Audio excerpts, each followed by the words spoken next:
Sean bienvenidos alumnos a este primer video de la Cátedra de Derecho Administrativo 2 en esta primera unidad de estudio.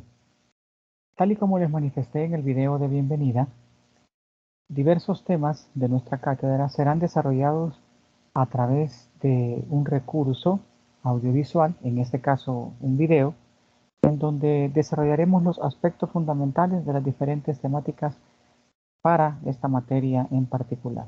Así, por ejemplo, en esta oportunidad desarrollaremos el tema, o mejor dicho, tres temas fundamentales. Primero, vamos a desarrollar generalidades sobre la jurisdicción contencioso administrativa. Segundo, sobre el tema del agotamiento de la vía administrativa y también el plazo para deducir pretensiones. Vamos a iniciar en esta oportunidad nuestro video conversando un poco sobre el tema de la jurisdicción contencioso administrativa. Vamos a decir, como idea fundamental y para iniciar nuestra conversación, que la jurisdicción contencioso salvadoreña se caracteriza por constituir un verdadero sistema judicial de control de la administración pública. Se configura como una organización específica, es decir, está referida al conocimiento de una materia especializada, separada totalmente de la jurisdicción común. Es un proceso con plenitud de garantías constitucionales y también está regulada por un régimen jurídico positivo autónomo. Este régimen jurídico es el que nosotros ya conocemos, tanto la ley de la jurisdicción contencioso como la ley de procedimientos administrativos. Sin embargo, déjenme comentarles que esta jurisdicción contenciosa ha figurado, o mejor dicho, ha tenido diversos cambios. Uno de los más significativos es precisamente que hemos pasado por diferentes modelos en cuanto al proceso contencioso, o para entenderlo de una forma más práctica, esta jurisdicción se ha configurado a partir de dos modelos en particular. Un modelo objetivo, a partir del cual tiene una característica principal. Este sistema es respecto de un carácter revisor de la jurisdicción contenciosa. Este modelo tenía como finalidad la de controlar la legalidad de los actos administrativos. Es decir, compañeros, que básicamente el propósito de este modelo era tutelar un derecho objetivo del particular. Es decir, su fin únicamente era examinar la legalidad de un acto administrativo y resolver sobre su validez o nulidad. Sin embargo, también existe un modelo subjetivo. Y este modelo subjetivo implica que el análisis jurisdiccional dentro del proceso contencioso como tal, y que es realizado por los órganos jurisdiccionales, no se limita a determinar si la administración pública actuó o no conforme a derecho, sino que se dirige básicamente a establecer si la administración pública en el desempeño de su función como tal respetó los derechos fundamentales de los administrados. Este modelo subjetivo, déjenme decirles compañeros, se denomina modelo de plena jurisdicción y tiene como característica principal decidir la reparación del derecho subjetivo del particular. Es decir, que en la sentencia que se dicte, en este modelo subjetivo, vamos a tener que la característica de esta sentencia es que el alcance de la misma no solo se va o no va a tener únicamente como finalidad la de anular el acto, sino también de fijar los derechos del inconforme o particular y de condenar a la administración pública a restablecer y hacer efectivos los derechos de este particular. Ello con la característica principal de esta disciplina jurídica, con el fin de salvaguardar los intereses y derechos de los particulares frente a las actuaciones y las distintas omisiones de la administración pública. Es así que vamos a llegar a una primera conclusión. Y la interrogante que nos surge acá es, bueno, si estamos conversando sobre la jurisdicción contenciosa y ya revisamos en qué consiste cada uno de los modelos, la interrogante es, ¿cuál es el modelo que se aplica según nuestra ley de la jurisdicción contenciosa? Pues déjeme decirle que es el modelo subjetivo.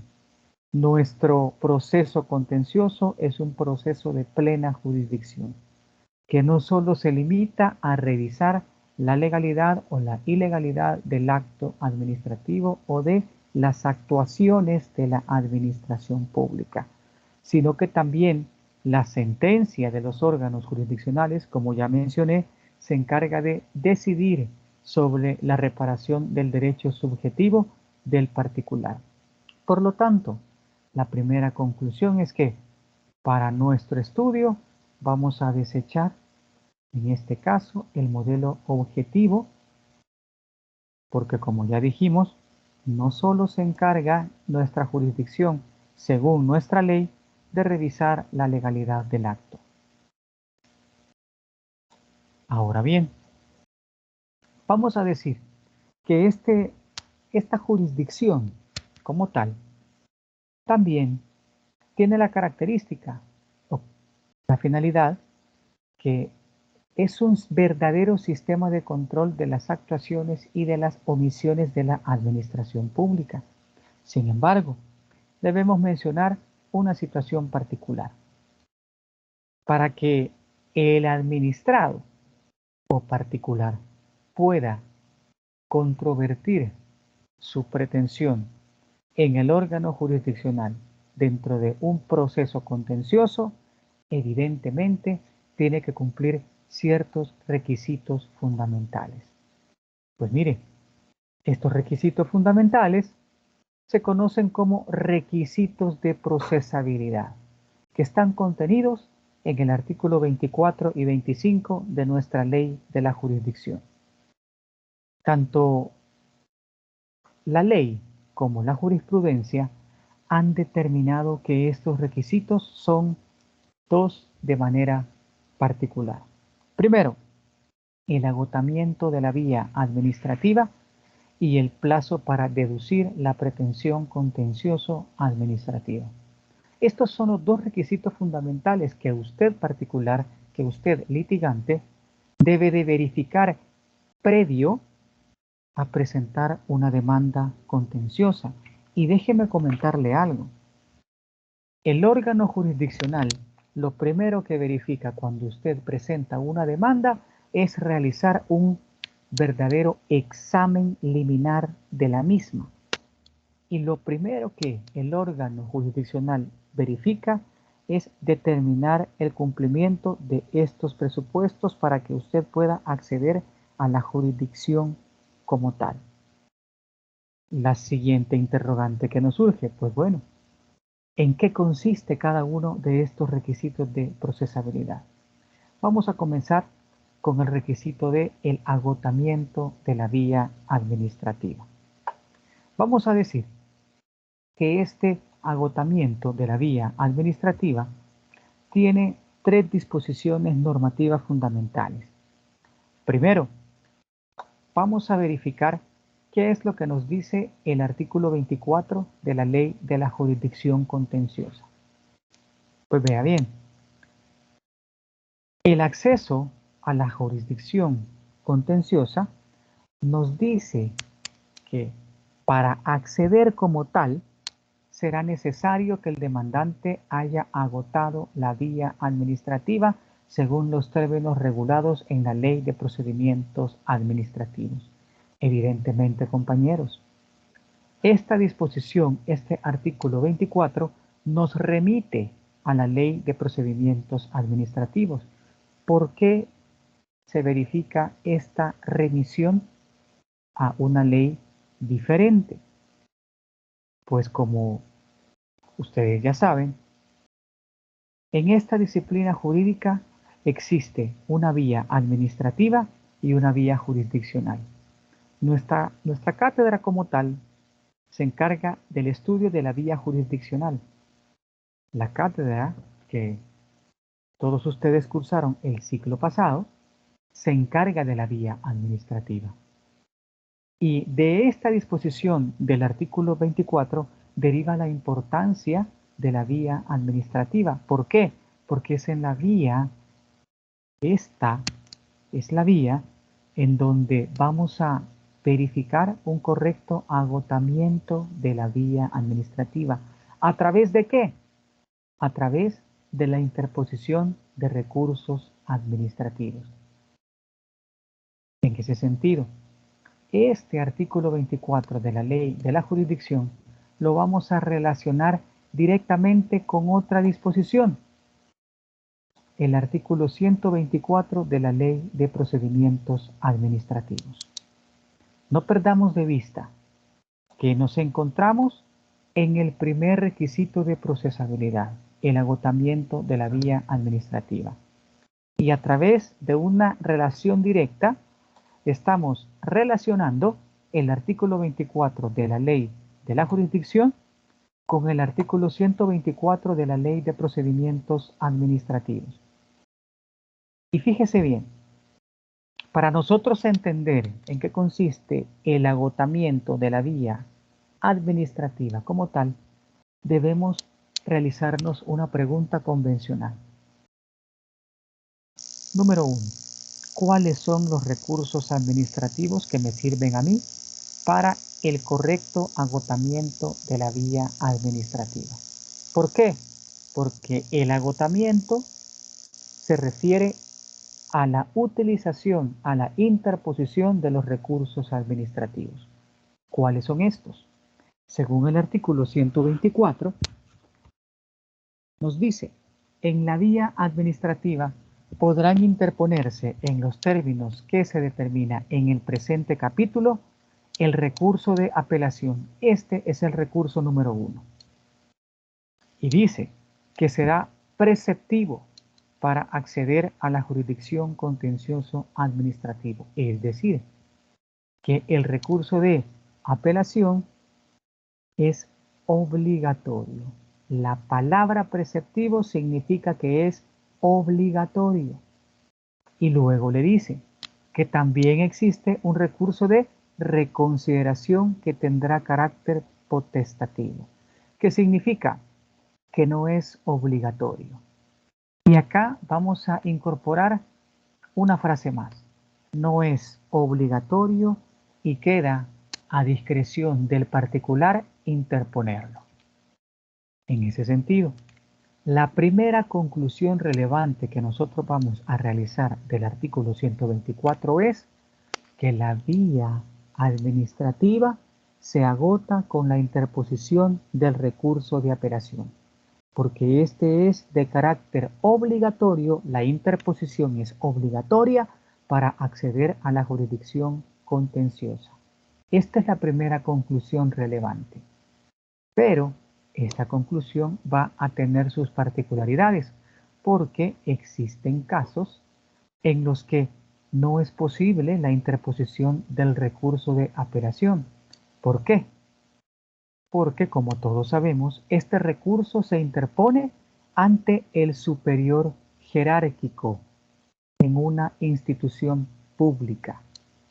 Y esta situación la encontramos de manera directa en el artículo 134. Nos dice, recurso de apelación. Los actos definitivos que ponen fin al procedimiento, siempre que no agoten la vía administrativa, y los actos de trámite cualificados a que se refiere esta ley, podrán ser impugnados mediante recurso de apelación. Mire qué fundamental lo siguiente, ante el superior jerárquico de quien hubiere dictado el acto o ante el órgano que determine la ley. Es decir, que ya la ley de procedimientos administrativos le está diciendo, 1. El recurso de apelación es obligatorio para acceder a la vía jurisdiccional. Y este recurso tiene que interponerse ante el superior jerárquico de quien hubiere dictado el acto o ante el órgano que determine la ley. Eso es lo fundamental. Esa es la primera conclusión fundamental. Ahora bien, la pregunta convencional que le surge es, bueno, licenciado, ¿y cómo voy a saber yo qué tipo de recurso debo interponer respecto de los actos administrativos que se me notifiquen a mí particular? Y acá voy a dar una solución práctica. Pues mire, según el artículo 104 de la Ley de Procedimientos Administrativos, todas las instituciones públicas tienen una obligación en las resoluciones definitivas que se notifican. El artículo 104 dice, el texto de los actos que deban ser notificados o publicados comprenderá la indicación de si cabe o no recurso administrativo. Y en su caso, expresará cuál o cuáles son los recursos procedentes, el plazo para interponerlos, el lugar en que deben presentarse y las autoridades competentes para resolverlos. Es decir, la LPA le obliga a las administraciones públicas a que dentro de las resoluciones finales que se le notifiquen a usted particular, haga mención de los recursos administrativos procedentes. Importante, no precisamente le va a decir esa resolución que se puede interponer un recurso de apelación, que es el obligatorio para acceder a la vía jurisdiccional. No precisamente, porque se puede dar el caso, compañeros, de que a usted se le notifique una resolución definitiva.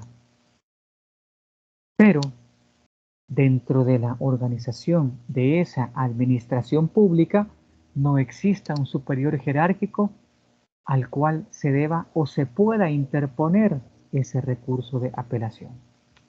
Y vamos a ver un caso particular en específico. Fíjese bien, le presento en pantalla una resolución sancionatoria emitida por la Corte Plena de la Corte Suprema de Justicia. Usted ya sabe que dentro de las funciones administrativas de la Corte Suprema está la función sancionatoria, la potestad sancionatoria para los abogados y los notarios. Para materializar esta potestad sancionatoria, se sigue un procedimiento administrativo sancionador ante la sección de investigación profesional de la Corte Suprema de Justicia. Y como puede ver usted en este párrafo, en este caso en particular, al notario Billy Romeo Flores Santos se le siguió un procedimiento administrativo sancionador que concluyó con la emisión y la notificación de esta resolución sancionatoria que usted tiene en pantalla. Lo primero que debe hacer el señor Billy Flores, evidentemente, es verificar a partir de lo establecido en el artículo 104 que ya revisamos, verificar si esta resolución tiene la posibilidad de ser impugnada para luego acudir a la vía jurisdiccional en los términos que nosotros hemos verificado en el artículo 124 de la Ley de Procedimientos Administrativos. Fíjese bien, esta resolución sancionatoria, en aplicación del artículo 104, en su parte final, antes de la parte resolutiva, vea lo que dice. Los recursos que podrán interponerse respecto de esta resolución son los siguientes: reconsideración y, excepcionalmente, si se dan los parámetros, el recurso de revisión. Y le dice esta resolución sancionatoria que el primero de los recursos, es decir, el de reconsideración, es de carácter potestativo. No es obligatorio para tener agotada la vía administrativa para efectos de impugnación jurisdiccional. ¿Qué le está diciendo? Esta resolución sancionatoria constituye una excepción a lo establecido en el artículo 124 de la LPA. Este acto que se le notifica al señor Viri Flores es un acto sancionatorio definitivo. Y este acto por sí mismo agota la vía administrativa. ¿Por qué? Porque la Corte Plena no tiene superior jerárquico. Y este mismo apartado que nosotros ya leímos se lo está diciendo. La Corte Plena no tiene superior jerárquico.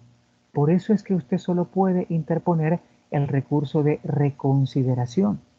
Y este recurso de reconsideración, como ya lo saben, se interpone ante la misma autoridad que dictó el acto. ¿Qué sucede entonces?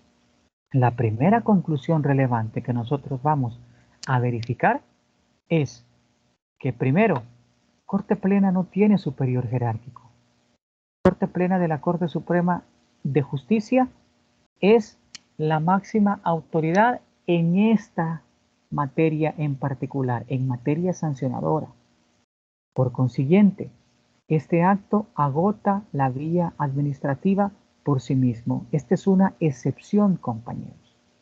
Ahora bien, paso a un ejemplo número 2 respecto de un acto sancionador emitido por la Superintendencia del Sistema Financiero, a partir del cual vamos a identificar dos situaciones en particular. Primero, vamos a buscar en esta resolución lo que contiene el artículo 104 de la LPA, es decir, vamos a revisar si efectivamente la superintendencia está cumpliendo con esa obligación de informar al particular cuáles son los recursos administrativos que se deben interponer respecto de esta resolución sancionatoria. Y fíjese bien, acá le dice en la parte final de la resolución que se hace del conocimiento de la institución bancaria a la que se sancionó. La presente resolución es objeto de los recursos de rectificación, que no es más que un recurso de reconsideración y de apelación. Dice, el primero de los recursos, el recurso de apelación, se presenta y dirige al superintendente del sistema financiero en un plazo de 4 días hábiles. Aquí rectifico, compañeros, el primero de los recursos, el de reconsideración, se presenta ante el superintendente del sistema financiero. El segundo recurso, que es el recurso de apelación, ahora sí, se dirige al Comité de Apelaciones del Sistema Financiero y se presenta en las oficinas de esta superintendencia en el plazo de 15 días hábiles, tal y como lo menciona el artículo 134. Es decir, mire, si el acto fuera expreso, dice el artículo 135, el plazo para interponer el recurso de apelación será de 15 días. Es decir, que para esta resolución sancionatoria emitida por el superintendente del sistema financiero, sí existe la posibilidad de interponer un recurso de apelación. Y el particular, en este caso el banco, debe de agotar la vía administrativa con la interposición del recurso de apelación, en donde va a impugnar esta resolución sancionatoria. Es por ello, compañeros, que con estos dos ejemplos prácticos vamos a tener una conclusión. La conclusión es que el agotamiento de la vía administrativa como tal tiene diferentes situaciones. Es la casuística y son las leyes las que nos van a dictar o las que nos van a decir cuándo un acto se puede recurrir o no. Para ello debemos revisar las leyes especiales en donde se explica la estructura y la organización de los órganos administrativos. Así, por ejemplo, ya vimos que respecto de las sanciones impuestas por Corte Plena a los notarios, la resolución sancionatoria no se puede impugnar mediante la interposición de un recurso de apelación. ¿Por qué? Porque Corte Plena no tiene superior jerárquico. Entonces, el acto sancionador que se notifique al notario, ese acto es un acto definitivo y puede acudir directamente a la vía jurisdiccional. Pero para acudir a la vía jurisdiccional tiene que cumplir otro requisito, que es el segundo que vamos a ver en unos minutos. Y para el otro caso, la siguiente conclusión es que cuando exista un superior jerárquico respecto de el funcionario o la autoridad administrativa que está dictando una resolución sancionadora definitiva, como en el caso que vimos del superintendente del sistema financiero, cuando exista un superior o un órgano creado por la ley que deba conocer el recurso de apelación, el recurso como tal de apelación debe de interponerse para agotar la vía administrativa.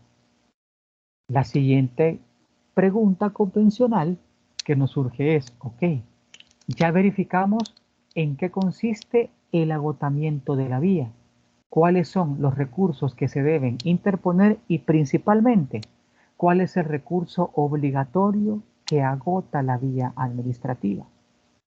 El siguiente paso que vamos a dar es verificar cuáles son los casos que se pueden verificar respecto del correcto agotamiento de la vía administrativa. Y le comento, la disposición que tienen en pantalla, el artículo 131 de la Ley de Procedimientos Administrativos, ya nos da una respuesta en particular. Nos dice, la vía administrativa se entenderá agotada, según el caso, con el acto que pone fin al procedimiento respectivo o con el acto que resuelva el recurso de apelación, independientemente de que el mismo deba ser conocido por el superior jerárquico o por otro órgano previsto por el legislador, o con el que resuelva cualquier medio impugnativo que inicialmente deba resolver el superior jerárquico cuando dichos recursos sean previstos en leyes especiales. Lo primero que usted ve en esta disposición es que existen diversos supuestos. Lo que nos corresponde es entonces estudiar cómo voy a entender estos supuestos en particular respecto de los actos sancionatorios o respecto de diversos actos administrativos que se me notifiquen a mí como particular. Resolvamos entonces y desarrollemos cada uno de los supuestos a los que se refiere el artículo 131 de la Ley de Procedimientos Administrativos. Pues mire, el primer supuesto que vamos a desarrollar es cuando el acto que se está notificando al particular pone fin al procedimiento respectivo. Y en este caso ya lo vimos. ¿Por qué? Porque aquí lo que estamos o lo que vamos a revisar respecto de este supuesto número 1 es el caso en donde existan actos administrativos emitidos por la administración pública de los cuales no existe un superior jerárquico. El caso particular es respecto de los actos sancionatorios emitidos por Corte Plena, que precisamente es el que nosotros revisamos hace unos minutos. ¿Qué sucede acá? Repito nuevamente lo que ya desarrollamos. Esta resolución sancionatoria es un acto definitivo y este acto definitivo fue emitido por Corte Plena de la Corte Suprema de Justicia. Ya dijimos que Corte Plena no tiene superior jerárquico. Por consiguiente, no se puede interponer un recurso de apelación. No es procedente el recurso de apelación para este caso en particular. El notario Billy Romeo Flores debe saber que para este acto definitivo sancionador se habilita la vía contenciosa, la vía jurisdiccional, a partir de su notificación. Ahora bien, este es el supuesto número 1. Este acto pone fin al procedimiento sancionatorio. Si este acto pone fin, se me habilita, una vez se ha notificado dicho acto, el plazo para interponer mi demanda contenciosa. Ese es otro requisito que en unos minutos vamos a desarrollar. Sin embargo, existe otra posibilidad, porque recuerde, este acto sancionador emitido por Corte Plena, lo que le dice es que puede interponer un recurso usted, y es el recurso de reconsideración. Pero este recurso de reconsideración, recordemos del recurso de reconsideración, es potestativo, no es obligatorio. Pero ¿qué sucede si usted interpone el recurso de reconsideración ante la misma Corte Plena? Ya la jurisprudencia ha dicho una situación en particular. Si este notario, en el caso que nosotros estamos viendo, es decir, si el señor Billy Flores interpone el recurso de reconsideración, ¿qué es lo que sucede? Pues mire, ya, repito, esta situación ha sido solventada por la jurisprudencia. Nos dice que si el señor Billy Flores interpone el recurso de reconsideración, se suspende el plazo para acceder a la jurisdicción contenciosa administrativa. ¿Qué significa? Pues mire, si el señor Billy Flores, una vez se le notificó la resolución sancionatoria, decide interponer el recurso de reconsideración ante la misma Corte Plena, veamos un supuesto. Se le notifica el acto al señor Billy Flores y él en el día 5, después que se le notificó, interpone el recurso de reconsideración. En ese momento, a partir de la interposición de ese recurso potestativo de reconsideración, se suspende el plazo para acceder a la jurisdicción contenciosa. ¿Y qué sucede? Debe de esperar que Corte Plena resuelva el recurso de reconsideración para poder acceder a la vía contencioso administrativa. Y me va a decir usted, licenciado, pero si el recurso de reconsideración no es obligatorio, no me agota la vía administrativa. Es correcto. Sin embargo, esta es una situación particular respecto de la interposición de un recurso potestativo.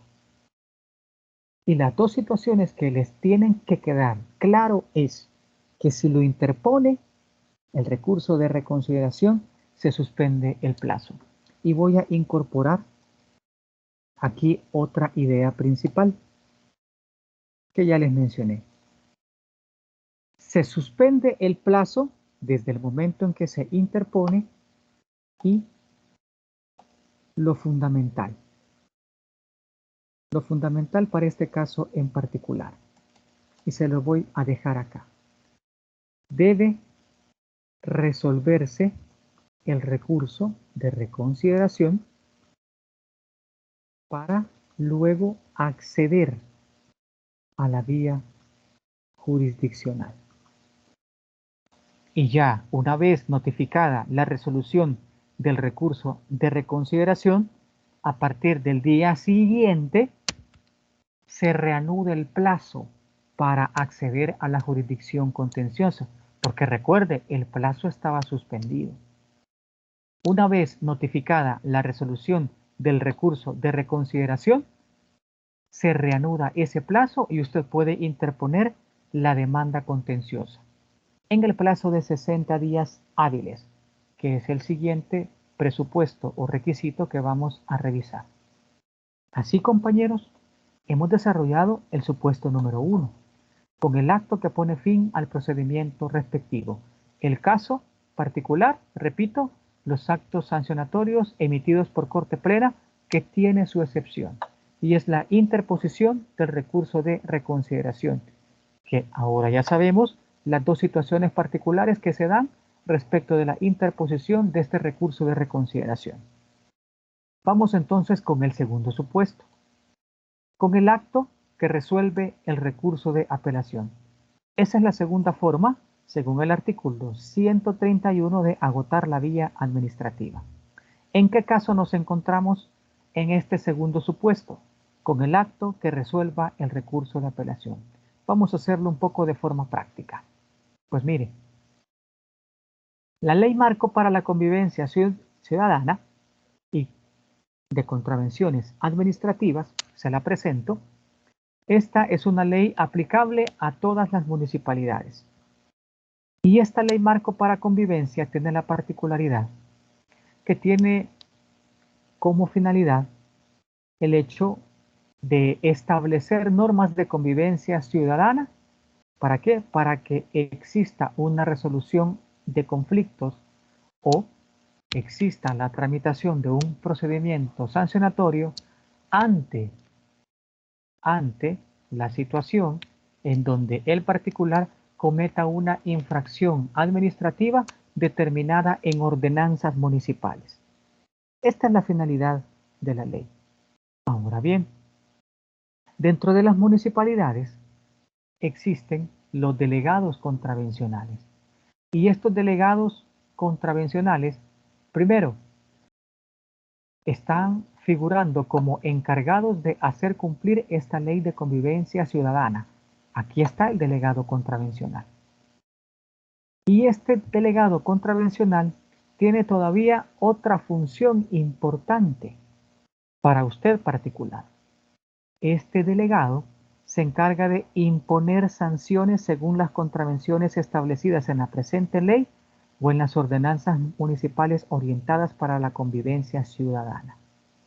Es decir, cuando el particular comete una conducta constitutiva de infracción determinada en esta ley o en las ordenanzas municipales, se desarrolla un procedimiento administrativo sancionatorio. Y el que sanciona, la autoridad que sanciona es el delegado contravencional municipal. Es decir, que el acto sancionador es firmado, es suscrito por este delegado contravencional municipal. La pregunta es, ¿a usted particular se le notifica una resolución sancionadora en virtud de que usted cometió una conducta constitutiva de infracción? Y es el delegado contravencional quien la suscribió, se le notificó. Ahora bien, en las municipalidades nosotros sabemos que sí existe un superior jerárquico. Este superior jerárquico, ¿quién es? El Consejo Municipal. Y fíjese bien, la misma ley le está diciendo que este Consejo Municipal, al ser un superior jerárquico, como ya vimos, el artículo 134 de la LPA, que ya revisamos, nos dice que el recurso de apelación, que es obligatorio para agotar la vía administrativa, se interpone ante un superior jerárquico. Evidentemente, ese acto sancionatorio emitido por el delegado contravencional puede impugnarse. Y para que se verifique el agotamiento de la vía administrativa respecto de esa resolución sancionatoria emitida por el delegado contravencional, yo debo interponer un recurso de apelación. Y nos lo dice el artículo 8. ¿Quién es el competente para conocer el recurso de apelación?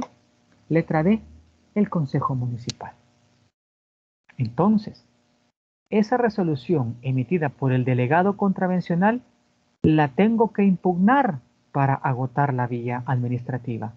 ¿Ante quién? Ante el Consejo Municipal. Este es el primer supuesto, con el acto que resuelve el recurso de apelación. ¿Quién va a resolver el recurso de apelación en este caso en particular? Pues el Consejo Municipal. Una vez se le notifique la resolución del recurso, entonces se ha agotado la vía administrativa. Este es el caso número 1. Hay un superior jerárquico, evidentemente, en el caso que planteamos, hay un superior jerárquico que es el Consejo Municipal. Ahora bien, existe también otro caso particular, porque la disposición lo que le dice es, o con el acto que resuelva el recurso de apelación, independientemente de que el mismo deba ser conocido por el superior jerárquico, como es el caso del Consejo Municipal, en el supuesto que ya planteamos, o por otro órgano previsto por el legislador. Tenemos que revisar este segundo supuesto, siempre dentro del supuesto número 2, relativo a que el acto que resuelve el recurso de apelación agota la vía administrativa. Este segundo caso se configura de la siguiente forma y ya revisamos la resolución que en este momento les voy a poner en pantalla. Es esta resolución. Pues mire, en los procedimientos sancionatorios tramitados por la Superintendencia del Sistema Financiero, vamos a tener una particularidad. La autoridad que tiene la competencia para sancionar a los bancos y entidades financieras es el Superintendente del Sistema Financiero. Y se lo dice el artículo 19 de la Ley de Supervisión y Regulación del Sistema Financiero. Lo vamos a ver por acá. Este artículo 19 le dice, corresponde al superintendente, y mire lo que dice la letra G, imponer sanciones correspondientes de conformidad a las leyes. Es el superintendente el que tiene esta potestad sancionatoria. Y cuando nosotros revisamos la resolución, evidentemente esta resolución sancionatoria contra este banco en particular ha sido suscrita por el superintendente del sistema financiero. Ahora bien, la ley de supervisión crea, como ya leímos acá, una autoridad administrativa para conocer de los recursos de apelación. Se la presento en este momento. El artículo 65 de la Ley de Supervisión le dice, créase el Comité de Apelaciones del Sistema Financiero, que será la autoridad administrativa competente para conocer de los recursos de apelación que se interpongan de las resoluciones finales pronunciadas por el superintendente. ¿Cuál es la conclusión? Esta resolución sancionatoria emitida por el superintendente está sujeta a un recurso de apelación.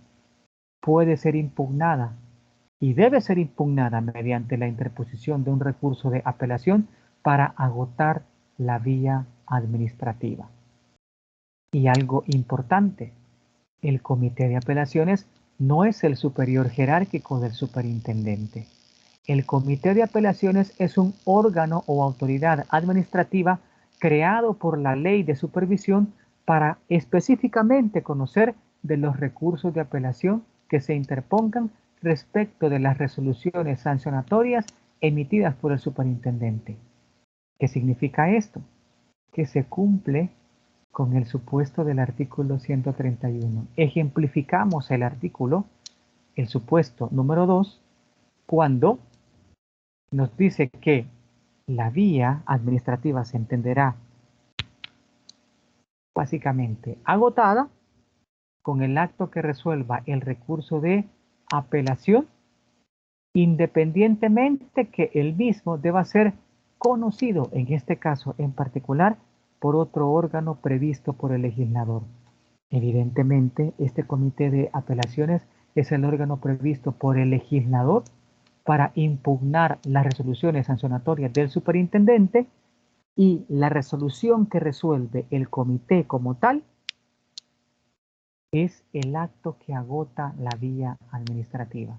El banco debe de impugnar la resolución sancionatoria del superintendente y debe de esperar la resolución emitida por el Comité de Apelaciones del Sistema Financiero, que es la que me agota la vía administrativa para ese caso en particular.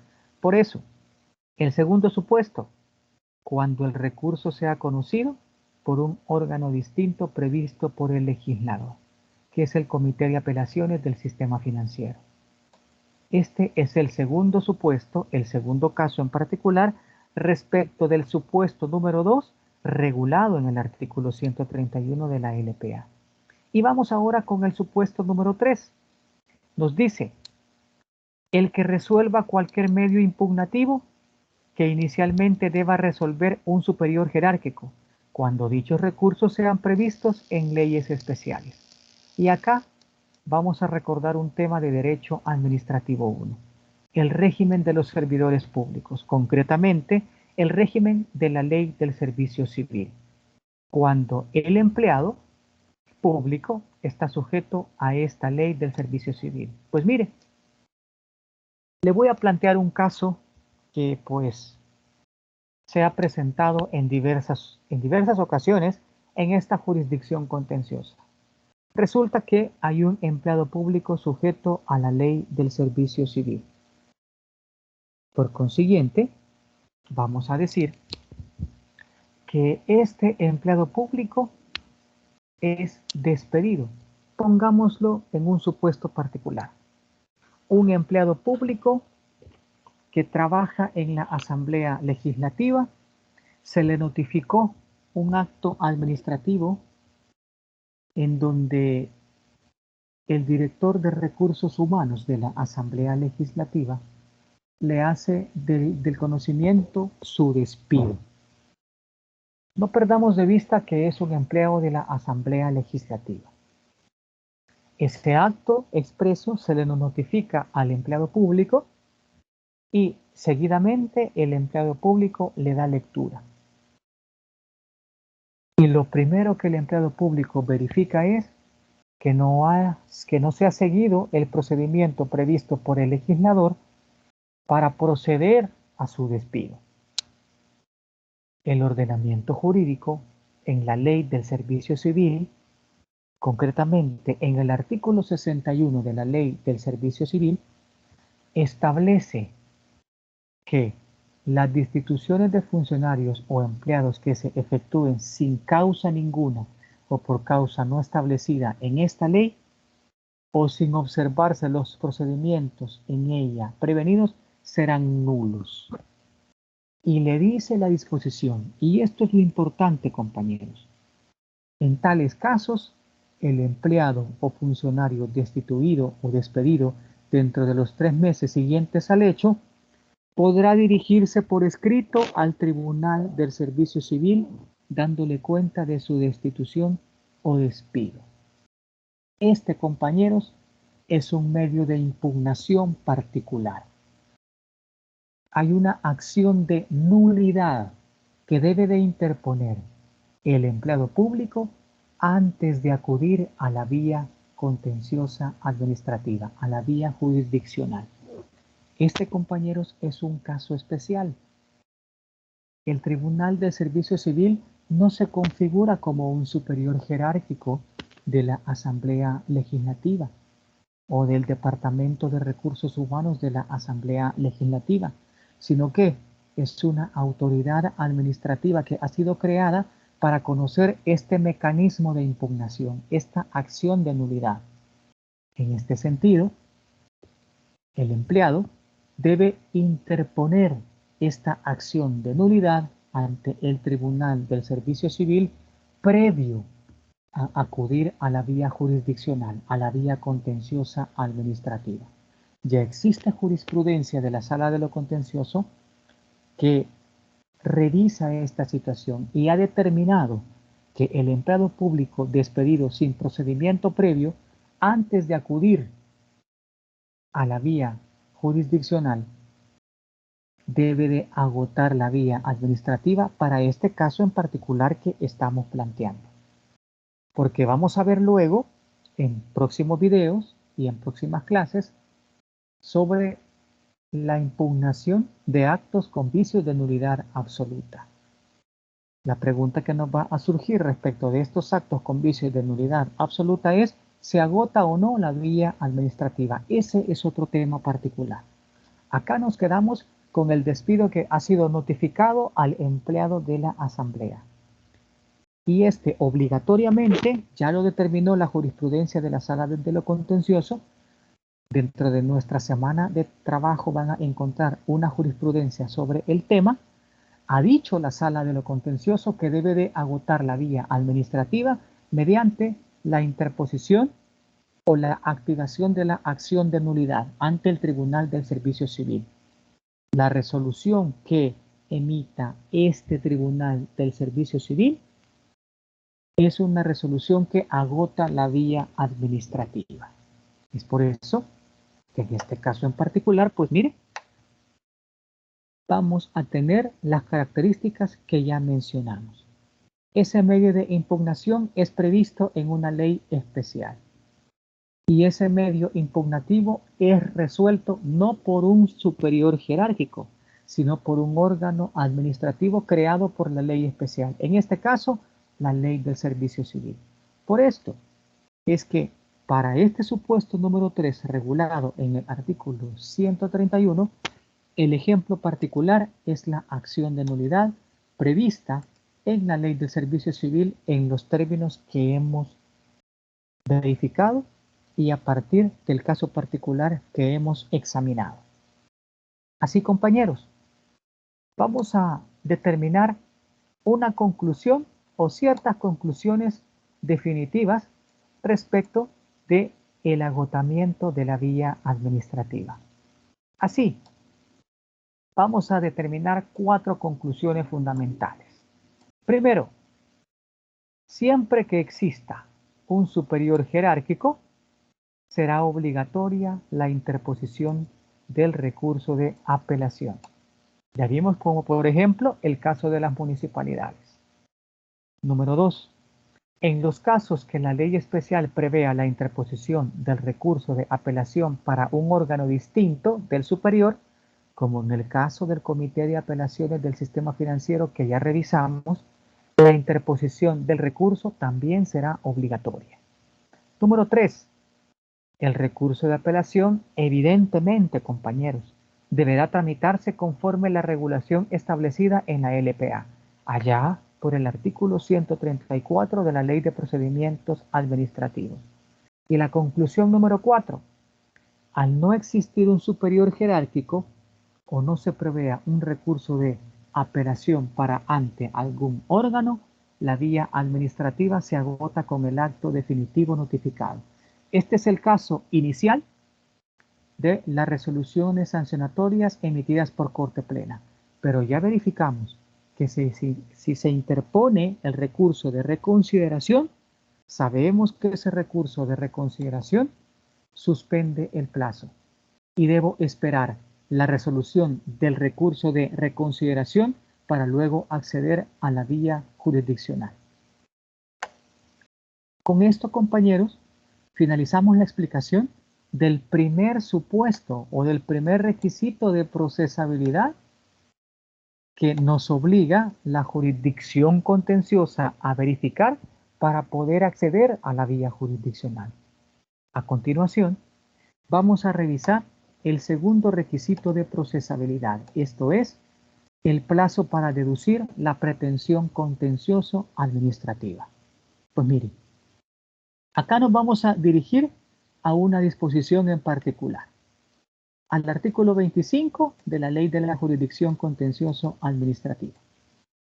Y vamos a ver 4 casos en particular, de la letra A a la letra D. El caso particular de la letra E lo vamos a desarrollar en la clase sincrónica, porque es un caso especial y es un caso particular que necesita una mayor explicación. Sin embargo, para que entendamos, el plazo para deducir la pretensión no es más que el plazo que usted tiene para interponer la demanda contencioso administrativa. Esta demanda se puede interponer tanto a partir de actos y omisiones administrativas para que usted pueda impugnar estas categorías jurídicas. Y vamos a concluir otra situación particular antes de ver caso por caso. Los plazos, o mejor dicho, el plazo para deducir la pretensión contenciosa, esto es, interponer la demanda, siempre será de 60 días, para todos los casos en particular regulados en el artículo 25. La situación es la siguiente, que debemos verificar respecto de qué acto, respecto de qué actuaciones administrativas o también omisiones se refieren las diferentes letras del artículo 25. El número 1, pues lo primero que nos dice el artículo 25 es que el plazo para deducir pretensiones va a ser de 60 días contados a partir del día siguiente al de la notificación del acto que agota la vía administrativa. Aquí nos encontramos en los 3 ejemplos que ya vimos, bueno, en los 4 que ya vimos. Primero, el acto del Consejo Municipal, el acto que resuelve el Consejo Municipal, que resuelve el recurso de apelación. Una vez notificado ese acto que resuelve el recurso de apelación emitido por el Consejo Municipal, al día siguiente de la notificación comienza a computarse el plazo de 60 días. Lo mismo pasa con el acto que resuelve el recurso de apelación emitido por el Comité de Apelaciones del Sistema Financiero. Le notifican ese acto y al día siguiente comienza a computarse el plazo de 60 días hábiles. Todos estos días, todo el plazo de 60 días son 60 días hábiles. Y en el caso número 3, del Tribunal del Servicio Civil. Si usted interpone la acción de nulidad, debe de interponerla y el acto que resuelve esa acción de nulidad se le notifica al empleado público y al día siguiente de la notificación comienza a computarse el plazo de 60 días para interponer la demanda contenciosa, para acudir a la vía jurisdiccional. Este es el supuesto de la letra A. Los casos que nosotros ya verificamos anteriormente respecto del artículo 131 de la LPA. Ahora, avancemos con el supuesto, mejor dicho, de la letra B. 60 días contados desde el siguiente aquel en que se hubiese producido la desestimación presunta de la petición. Cuando nosotros hablamos de desestimación presunta, esto no es más, compañeros, que un silencio negativo, un acto presunto. Y acá se pueden dar 2 posibilidades. Primero, usted particular presenta una petición a la administración pública y resulta que esta petición transcurre el plazo para resolver y la administración pública no notifica la decisión de fondo. Y hay otra situación particular. No existe un recurso de obligatoria interposición respecto del acto presunto que se ha configurado desde el momento en que transcurre el plazo para resolver y no existe una notificación respecto del fondo de la petición que presentó este particular. En este caso, repito, no existe un recurso de obligatoria interposición respecto de este acto presunto que se ha configurado, por consiguiente, se producen los efectos del silencio negativo. Esto es, que su petición, la petición presentada por el particular, ha sido denegada. ¿Qué sucede?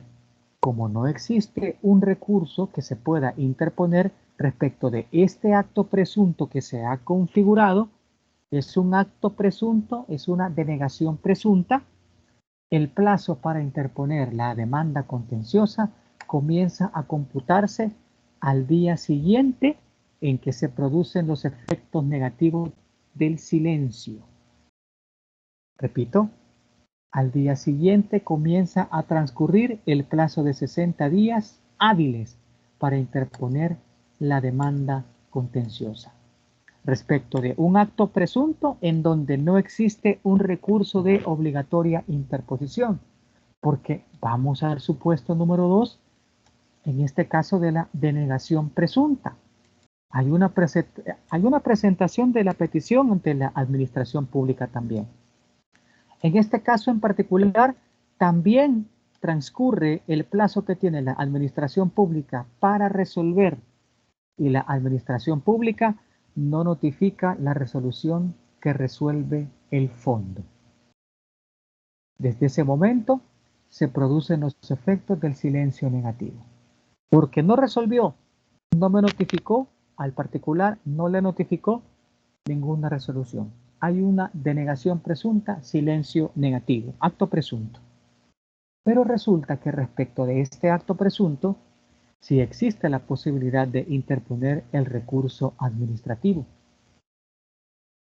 Y como existe la posibilidad de interponer este recurso, la interposición resulta exigible. El particular debe de interponer el recurso administrativo. Y una vez se resuelva ese recurso, al día siguiente de la finalización del plazo para resolver, comienza el plazo para interponer el recurso. Esto es, ¿a qué me estoy refiriendo con este cuadrito en particular? Aquí ya se configuró los efectos del silencio negativo.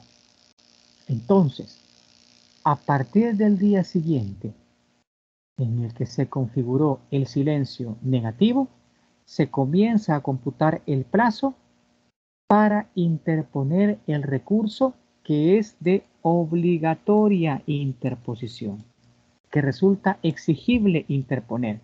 Entonces, yo interpongo este recurso, ¿verdad? ¿Y qué sucede? Existen dos posibilidades: que el recurso se resuelva o que el recurso no se resuelva. Si el recurso se resuelve y le notifican al particular, el plazo de 60 días para acudir a la vía jurisdiccional comienza a computarse a partir del día siguiente de la notificación del acto que resuelve el recurso. Si no se resuelve el recurso, se configura también un acto denegatorio presunto. Hay un silencio negativo.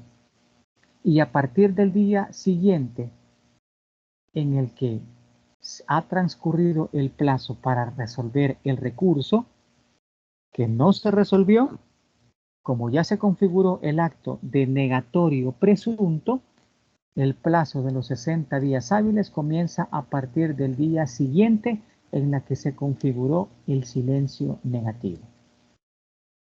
Acá, compañeros, finalizo con el supuesto particular respecto de la letra B del artículo 25 de la Ley de la Jurisdicción Contenciosa.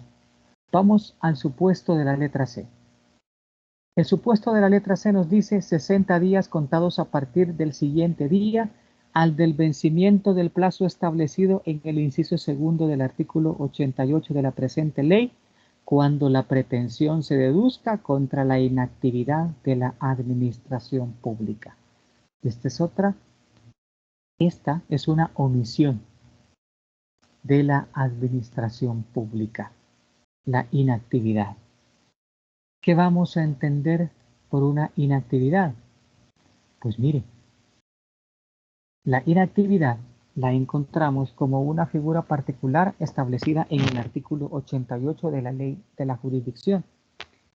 Y la inactividad se materializa, o mejor dicho, solamente tiene cabida respecto de omisiones de instituciones públicas, de administraciones públicas. Y nos estamos refiriendo a una inactividad material de la administración pública, en donde la administración pública no está ejecutando total o parcialmente una obligación sin causa legal, como por ejemplo, y es una situación que ya se ha presentado en nuestro país con las municipalidades, la obligación de verificar las municipalidades el tema de recolección de los desechos sólidos o de basura. Cuando la municipalidad no cumple con esa obligación directa contenida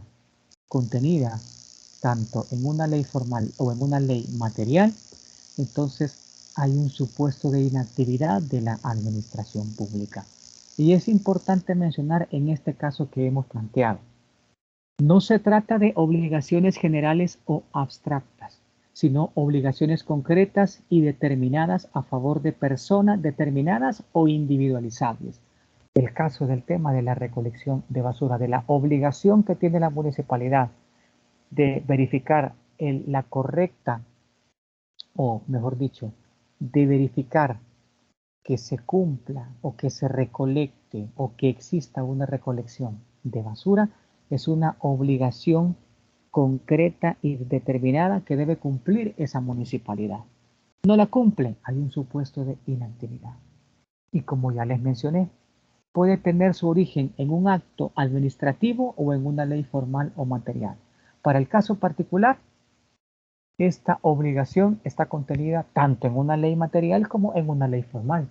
La obligación de recolección de desechos sólidos por parte de las municipalidades, la recolección de basura.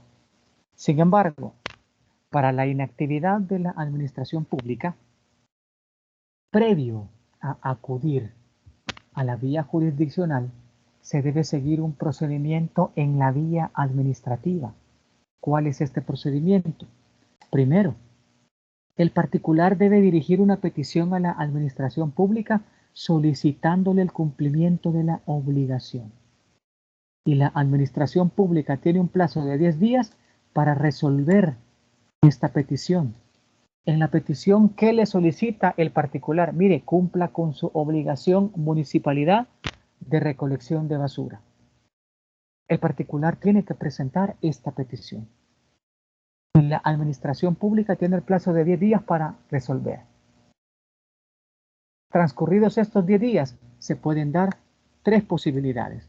Uno, en el caso que estamos planteando, la municipalidad puede ejecutar la obligación, es decir, a partir de la petición que presentó el particular, ejecuta la recolección de basura. Ese es el supuesto 1.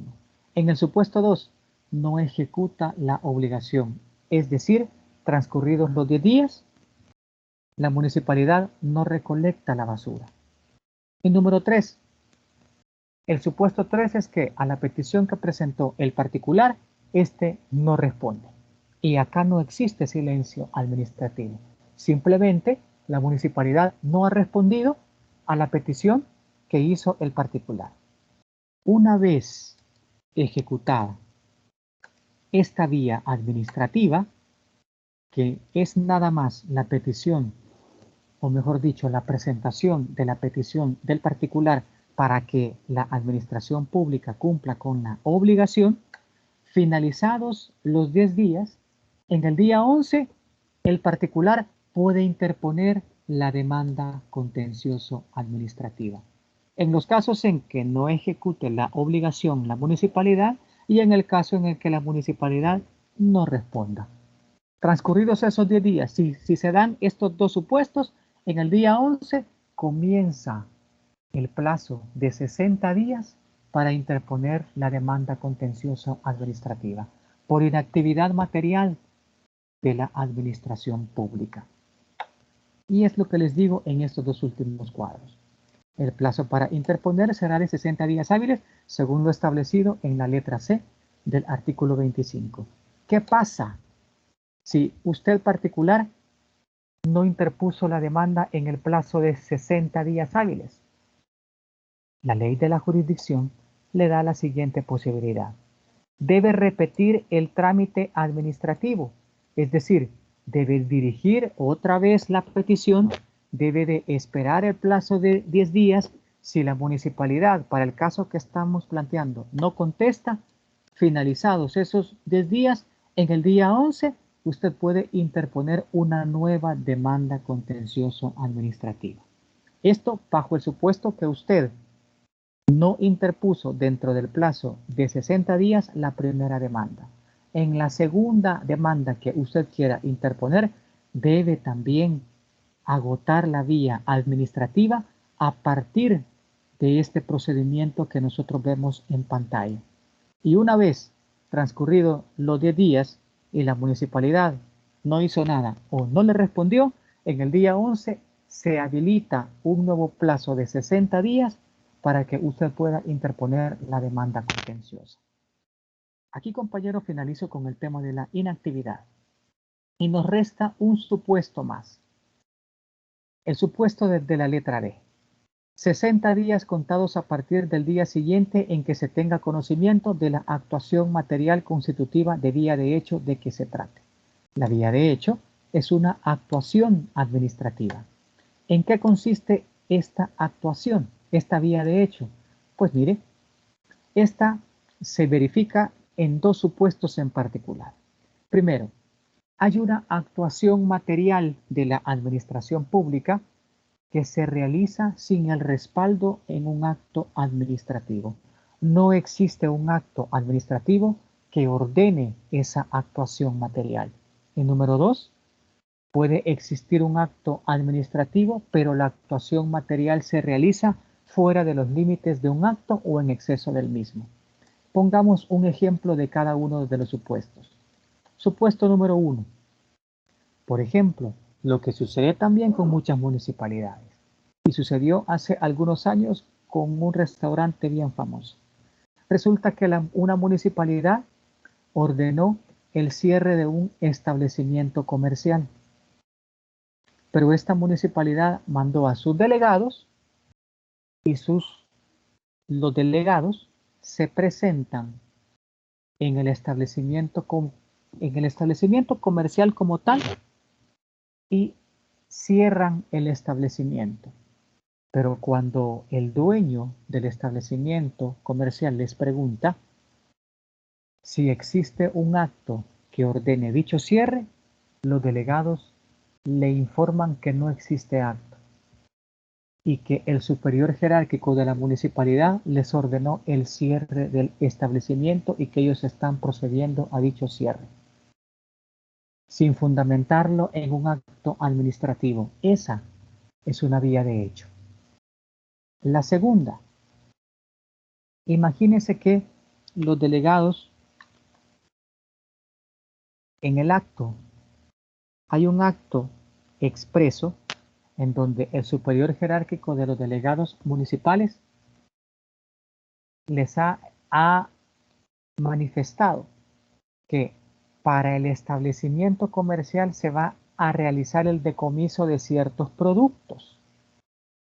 Sin embargo, los delegados municipales, si bien van a verificar el decomiso de los productos, también realizan el cierre del establecimiento comercial. ¿Qué se verifica en esta situación? El acto emitido por el superior únicamente dice que se va a decomisar cierto producto, pero los delegados municipales verifican el decomiso, pero también cierran el establecimiento comercial. Es decir, están actuando fuera de los límites del acto o en exceso de los límites del acto, con el cierre del establecimiento comercial que no está determinado en el acto expreso que se le está notificando al dueño del establecimiento. Aquí también se configura una vía de hecho, en el segundo supuesto en particular. ¿Qué sucede? Cuando se configura la vía de hecho mediante las dos formas que hemos manifestado, el particular tiene el plazo de 60 días para interponer la demanda contencioso administrativa. Y le dice el artículo 25, letra D, que este plazo de 60 días para interponer la demanda contenciosa es o se verifica desde el conocimiento de la actuación material constitutiva de vía de hecho. Es decir, una vez sea verificada cualquiera de las dos actuaciones que ya mencionamos, a partir de ese momento se comienza a computar o comienza a transcurrir el plazo de 60 días para interponer la demanda contenciosa.